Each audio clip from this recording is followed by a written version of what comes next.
अहबाब की तरफ से रमज़ान शरीफ, रमज़ान करीम के सवालात का सिलसिला जारी है। सवाल ये है कि रमज़ान शरीफ में, रमज़ान करीम में जिस तरह आम दिनों में आप कहते हैं और आपकी वीडियोज़ देखी हैं कि सोना दोपहर में सुन्नत भी है, कैलूला करना, तो क्या रमज़ान शरीफ में तो हम लंच नहीं करते, दोपहर का खाना नहीं खाते, तो क्या सोया जा सकता है और क्या फ़ायदेमंद होगा? बिल्कुल।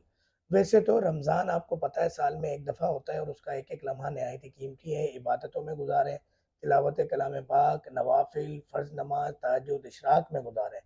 मगर अगर आप सोना चाहते हैं तिब यूनानी के एतबार से ज़ोहर के बाद आप सो सकते हैं। ज़ोहर से असर के दरमियान आप नमाज़ पढ़ने के बाद असर की अज़ान से पहले सो जाएँ, तो ये बहुत ही फ़ायदेमंद है, बहुत ज़्यादा फ़ायदेमंद है, बहुत ज़्यादा फ़ायदेमंद है। मगर उससे ज़्यादा फ़ायदेमंद इबादत करना है। रमज़ान का एक-एक लम्हा कोशिश करें, समझ लें ये सीज़न है इबादतों का, कम सोएँ।